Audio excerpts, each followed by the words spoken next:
What's up, guys? Welcome into Sensei and the Pupes. I'm Cray, the pupil, and I got Dev and Paul, the senseis. Hi. They're my leaders. They're going to lead the way. And guys, break down what happened this episode. Go! Talking about Ragna? Ragna Crimson, episode 19. Ragna, episode 19? Episode 19. You're talking about, Asphalt City? Yeah. Alright. So we don't really have... Okay. Moonbase? Alright, let's do this the right way. Alright.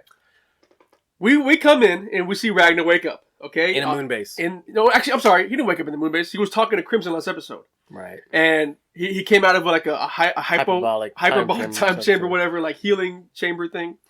And him and Ragnar start having words. On a moonbase. On the moon. Okay. We're on the moon. This is mentioned to us very briefly. How do you guys feel about being on the moon all of a sudden? Came out of nowhere. Keep bringing it up. Came out of nowhere.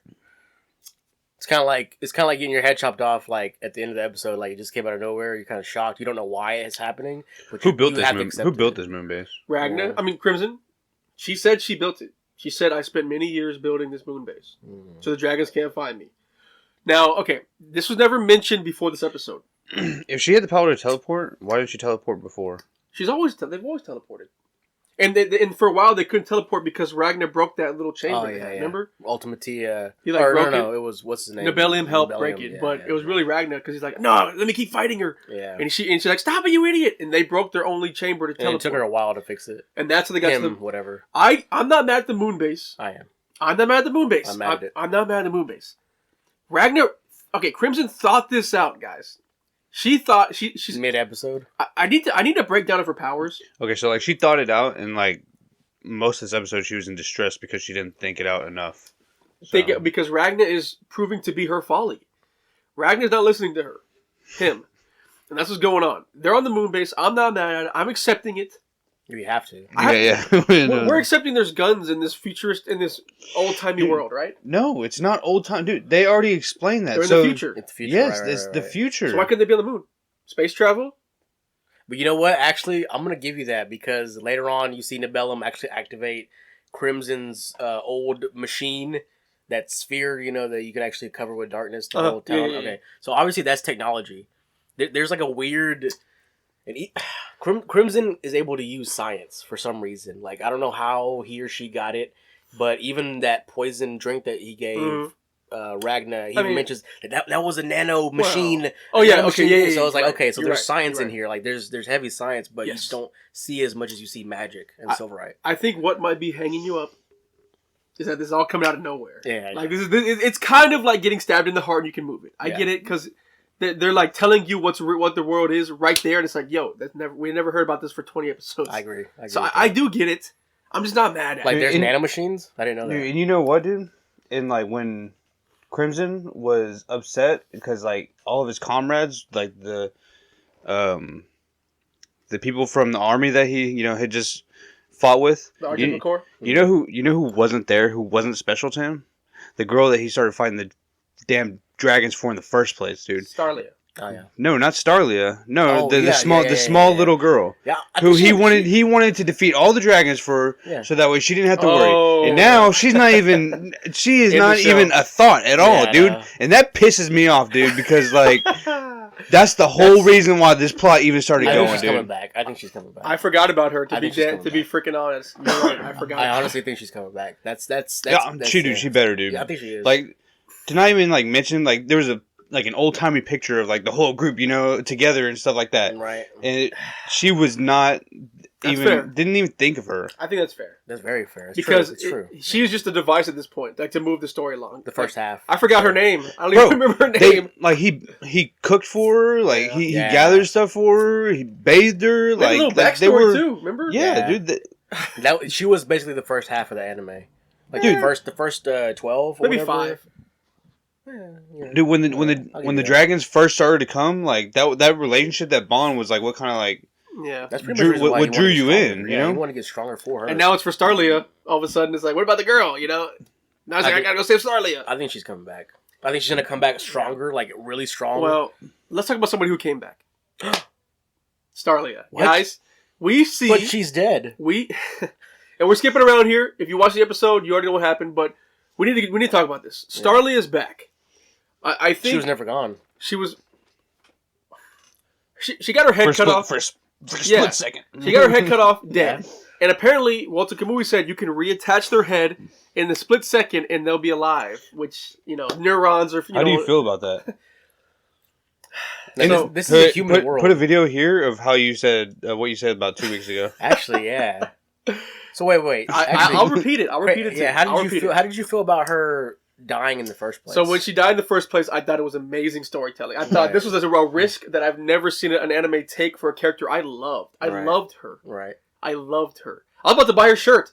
Like I love Starlia. They have a shirt? I was about to buy. Yeah, they got some shirts. And she's back. I'm a little torn. I think I get now. When people are just diehard fans of something and it can do no wrong. I think I get that. You forgive them. Yeah, because I'm kind of like, I don't care. I'm happy she's back. I love her so much. I wanted her to be back, and she's back. Yeah. But I'm not going to lie. I do... This rating went down a level. It went down a level. They brought back a character based on no physics, no magic. It wasn't even magic they brought her back. It's just you put the head back on. Which is crazy, because this is a human world. They have M16s. They have old buildings.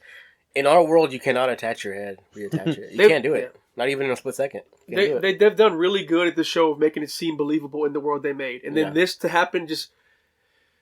It is disappointing. They did give you an explanation, though. Like, all her troops still have their Silverite attachments that she gave them, and they still function. Right. So that was how her soldiers realized, hey, she's still alive, guys. We got to save her. Which I appreciate that. They tried to save us. They tried to be like, hey, here's a little bit of backstory. Yeah. I can appreciate that. Bowie, what'd you say? I didn't have... Oh, did you? No.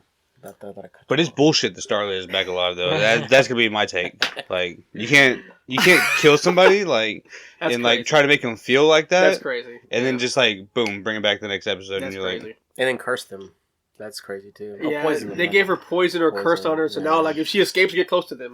Go ahead, Ed. Poison means nothing. Yeah, poison means absolutely nothing. Poison means absolutely because why? Another reason. Why does it mean nothing? If you remember in the beginning of this anime, Ragna took some poison to be loyal to Crimson. Yep. But in this episode, he decides to not betray her, but kind of go his own direction. Yeah. And once he chooses that option, the poison's supposed to kick in. Yes. The poison does kick in, right? It does. It does. It does. And just like Ragna, he overcomes it. Like he gets up. I was dizzy for a second. Yeah. I'm not gonna lie. That really ticked me off. That really ticked me off. What's the point of having that poison, dude? Yep. Well, it's meaningless. It's meaningless. You shouldn't even have had that. Well, I mean, it's for me, it's a plot device. It's just, if anything, what it's showing me is that Ragna's not going to be as loyal as Crimson had first thought. Like, watching that whole exchange in the beginning, you automatically think, well, there's no way that Ragna's going to do anything other than what Crimson says. Right. I just feel mad because I feel like I was duped. Crimson was duped. If anything. No, Devin was duped. Devin was duped. I was duped. They were like, hey, if he leaves her, then he's dead. And then and I believed it. I did. I believed it. When he fell on the floor and stopped moving, and then they were all like, I can't believe you killed him. Well, let's just recreate the body. I was like, oh, wow, he's dead. Like, what's going to happen now with the show? I knew he wasn't dead because he's not going to die right there. Yeah, I thought maybe if he left through that door, maybe he'd be dead, but or really hurt. But I didn't expect him to just get up my stomach, huh? Yeah. The poison was just there to show what kind of person Ragna is. Yeah. Just to show that she's demented. Crimson. Sorry, Crimson. I keep freaking the names up. Crimson, yes. Well, just to show that Crimson's evil. I'm a little disappointed, guys. I am. I'm not going to lie. Crimson got a little depressed after that, too. Well, she did, but... We'll go into that part, too. Yeah, but it's just I really, really like this anime. And I really thought this was going to be one of those that was just to me, perfect all the way. You just put off watching. I did, and I'll regret that forever. And now I'm kind of maybe I should have. This shit kind of sucks. No, but I really thought it was going to climb the levels, man, of be in my top 15 or something, because it's so good. Yeah. And then for this to happen in one episode, the poison not to work, Starly is alive, it's just fuck. It's okay, it's a manga. Or it's a light novel. It's just a regular anime now. It's nothing special. Right. And that's kind of what I was ticked off about.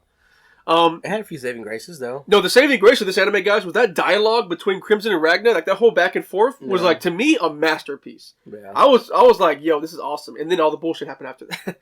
Starly alive and the poison not working. But that shit, I was like, guys, this shit's fire. When I texted y'all, this is top 10. Crimson's top 10. This is fire. There's a few other good things. I like love the dialogue. The old man dragon got his daddy body back, so now he's OP as fuck probably. Who knows how strong he is? Borgias, right. He told Nibelium, I want you to be the leader. Right, because I think he's going to go like on an all-out attack. I think he's going to like sacrifice himself or something. Yeah, I think he's going to fight Ragnar probably. Maybe. Like on a full-on... Maybe. And then Nibelium actually is getting way stronger than what he used to be because he actually is able to activate Crimson's former equipment, like all these things. And like turn the whole city dark, never-ending dark. Which is pretty good. It's cool. A one-up for the dragons. Because dragons also are vampires, don't forget, guys. They're vampires. Mm-hmm. It's over. Werewolves, too. And the episode ends with Ragna and the boys leaving, but Crimson, we see, is like disheveled. She's like, why is she disheveled? Let's get into that. Well, Ragna did put her in her place. He did say like, yo, like after the poison didn't work and he smacked him in the head, he put him in his place. He's like, if you're so scared to even do shit yourself, everyone else, I felt their words. Mm-hmm. I felt everyone's heart put into what they said and did in actions. I never got that from you, Crimson. Never. Because you're not even here. You don't have nothing on the line like us. This was a great dialogue episode. I don't know, man. And Crimson's broken because of that. But you didn't feel like Ragnar was just kind of like whining like a little kid, you know, like kind of in the beginning. Like, yeah, no, I'm gonna do what I want to do. You know, in the first part. In the first part. Yeah. In the first part of the conversation, I did. But then he had that really good point in the end. Like I felt everyone's heart, but not. I like that. I like that, man. Like Ragnar's not the brains. He's not the brains. He's not. He's obviously not because they just got whooped. Like they almost all died. And his dumbass like, I didn't be fighting yet. Like he's not the brain. It hasn't even been I don't know how long they were. He was asleep for 3 days. Yeah. It hasn't even been a week, and he's like, let's go back out there and go for the top top troops. Like, that pisses me off. Crimson wants to wait 3 years, which seems smart. Now that's another. But see, that's total. I would have been happy for a time skip. That'd be cool. Nah, have Nebulum become like even like super know his powers even more. Like he's like you better go stop. You better go stop him before. And to y'all's points, Crimson at the very end realizes, okay, Ragnar may be right. Because the reason why maybe they're doing all this stuff in the city is because Ultima Thea can't use her powers. Oh, yeah. He's like, maybe this is the time to attack. So, let's I hate that, too. It's like, let me go wallow in my bed and then come to a realization that maybe the main character's right. Well. And then also, side note, Walter Kamui almost died from that fight with Ragna. Ragna almost. Yes. What he said was he tried to destroy my very being, my very existence.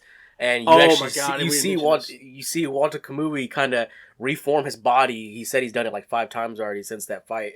So he actually almost died too. Yeah. There was mention also that Walter Kamui is like one of the strongest beings also because he's just born with electricity powers, I guess. Like he's just born. Crazy. Killed his mom. He killed his mom when he came out the womb. Just born like that. That's cold-blooded. What kind of powers you got? And he has a demon sword. So but we didn't mention that Walter Kamui, the whole reason Starly is alive is because Walter Kamui sensed that Ragnar would be a good fight.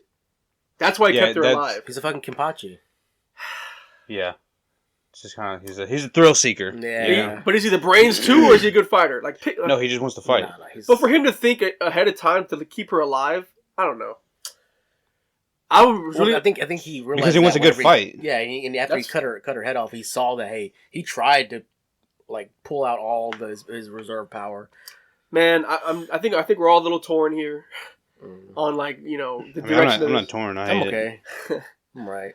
I'll be all right too, but I'm happy Starly's alive. But it's also like, hey, you're just right. And she's gonna make the sword.